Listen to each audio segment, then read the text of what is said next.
2021 was all about meme coins, NFTs, and Layer 1 projects. But in 2022, I believe that Layer 2 projects are really going to take off. So instead of playing catch up all the time, let's dive into this niche beforehand and get in front of the wave so we can potentially catch some massive gains. I promise you that this video will have some incredible alpha, so strap in my friend and let's roll the intro.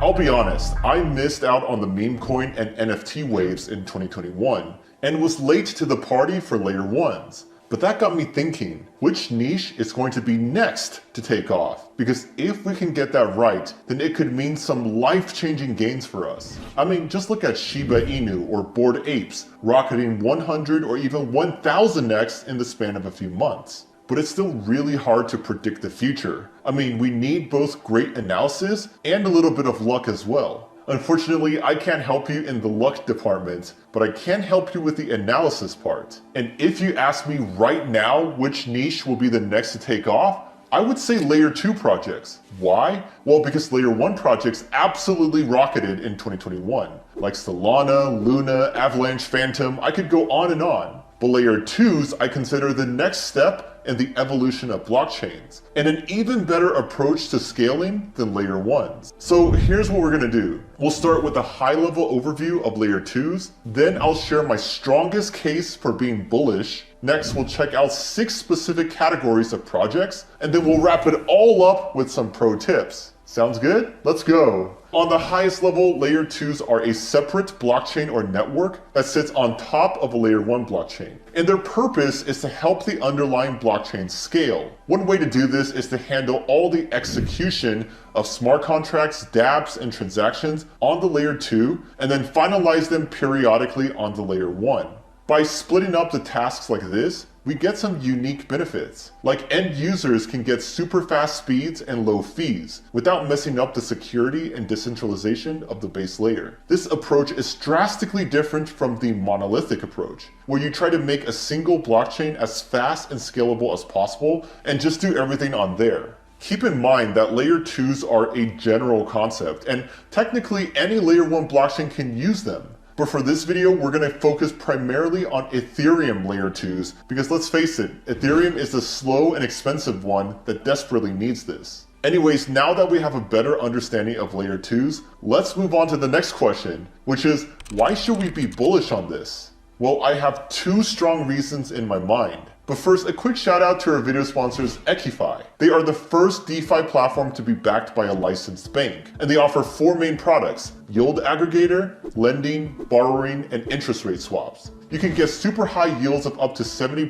APY and can borrow with an interest rate of only 0.1%. They also have a debit card that you can use anywhere in the world where MasterCard is accepted, and a token called EQX that gives you access to higher limits, better rates, etc. Because of all these enticing features, it's no surprise that their user base has 6x'd since last November. So if any of that sounds enticing to you, go check them out using my link down below. Alright, so my first reason to be bullish is that I consider Layer 2s to be the most future-proof scaling solution out there. Because the other approach is just to make the Layer 1 as fast as possible. That's the monolithic approach, whereas Layer 2s are considered a modular approach. The monolithic approach may seem like the easiest and fastest way to solve scaling, but it actually has some serious drawbacks. Like first, you're still bounded by what a single node can process. If you increase the block size a ton, you're going to need some powerful hardware in order to handle everything. In Solana's case, nodes cost thousands of dollars, and people call them data center nodes for a reason. The second drawback is that all transactions would compete for the same block space and consume the same resources, which doesn't make a lot of sense because there's so many different types of dApps out there. Like you got gaming, DeFi, or even social networks, and they all have drastically different demands. So why let the resource-hungry ones dominate and prevent the other dApps from working properly? Well, with the modular Layer 2 approach, you can separate apps into different resource pools and give them their own fee markets. And if you think about it, this is a much more sustainable solution, because if we just add more throughput to the base layer, people would launch new dApps that were previously unfeasible, and those would quickly eat up all the additional capacity. That's why analysts predict that even monolithic chains like Solana will have to switch to a modular approach once they hit mass adoption. Now, my second reason to be bullish is that adoption is truly rocketing for this niche. Just look at this chart from the website L2Beat. In the past 6 months, the total value locked in all layer 2s has absolutely rocketed, reaching a high of over $7 billion.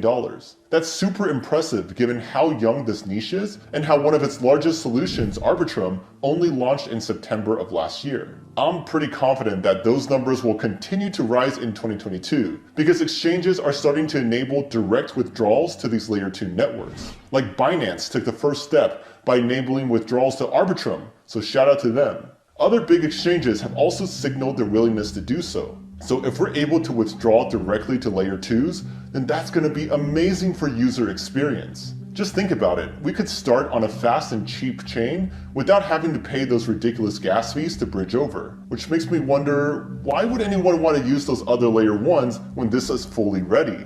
Anyways, now that you're sufficiently bullish, it is time to check out some promising projects, and I'll group them by categories so it's easier for you to compartmentalize. The first category is plasma chains. These were one of the earliest layer 2 solutions proposed, but they never really took off. They are essentially separate blockchains that are anchored to Ethereum, and they use something called fraud proofs in order to manage disputes. One big downside with Plasma is that you have to wait a long time to withdraw your funds back to Ethereum. That's because the system has to wait to see if anyone submits a fraud proof challenging your transaction. Another downside is that they keep their data off-chain, so it can't fully leverage the security of the main Ethereum network. Not many projects are going with Plasma these days, but OMG Network used to back in the day, and one of Polygon's earliest offerings was based on Plasma as well. Now the next category of layer 2s is rollups. And on the highest level, rollups execute transactions on their own chain, rolls them up into a batch,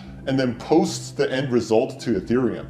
That end result actually includes a mathematical proof that allows the Ethereum mainnet to verify that those transactions were indeed valid. Also, because the transaction data is posted to the base layer, rollups inherit the full security of Ethereum, and this is a major difference compared to Plasma. There's actually two main types of rollups, optimistic and zero knowledge. Starting with optimistic rollups, those can operate super fast because they assume transactions are valid by default, hence the name optimistic. But anyone can dispute transactions that they think are invalid by submitting a fraud proof. If the system gets a valid fraud proof, then those transactions are reverted and the original submitter is penalized. Some benefits of the optimistic approach are lower fees by 5x or more, increased scalability to around 2,000 transactions per second, and it also supports smart contracts from the get-go. On the other hand, some drawbacks are that you still need to wait a long time to withdraw, and also it relies on watchers to check if the transactions are valid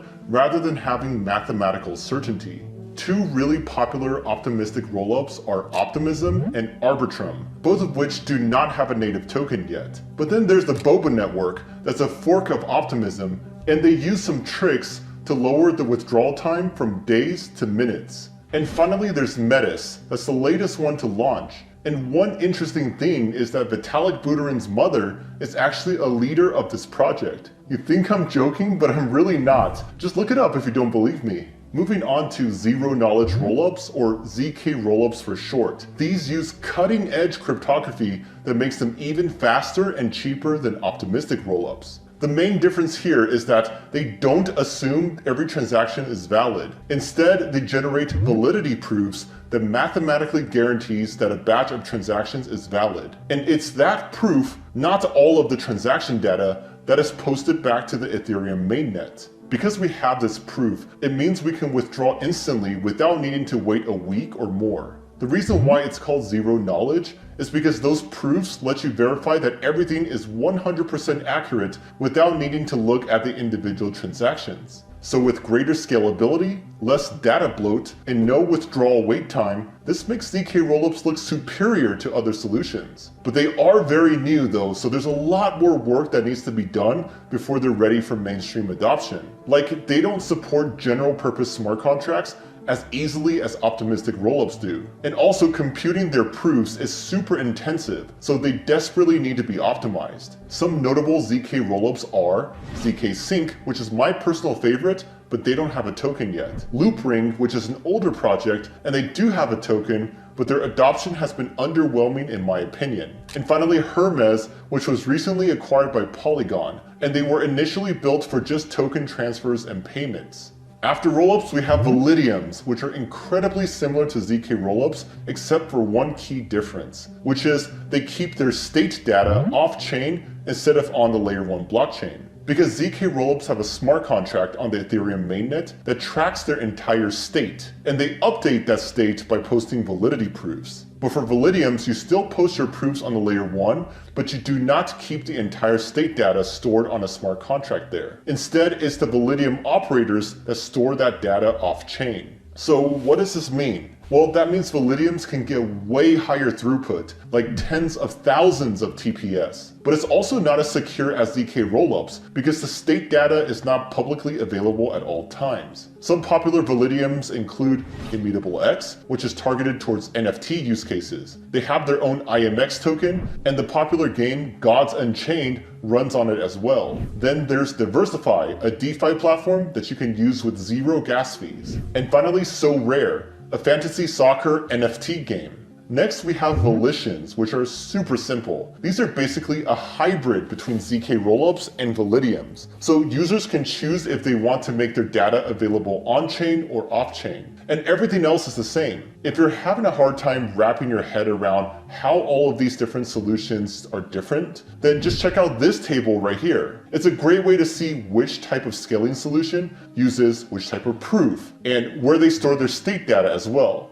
Two early implementations of Volitions are Immutable X as well as ZK Sync 2.0. Check out this diagram of ZK Sync 2.0's architecture that paints a better picture of how apps can choose between the two data availability models. And last but not least, we have data availability layers. These are tailor-made to address the data availability challenge that modular blockchains face. So the idea is that rollups can plug into these DA chains to inherit their security without having to compete with other on-chain activity for resources. This means that rollups can pay fees based on their actual usage and not based on other stuff happening on the base chain, whether it be NFT mints, airdrops, liquidity mining programs, whatever. The most promising project in this area is Celestia, and that's one I'm closely keeping my eyes on for when they launch. And Polygon is also working on a solution here called Avail. Now you're probably super excited and ready to ape into all these, but before you do that, I have some pro tips for you. First,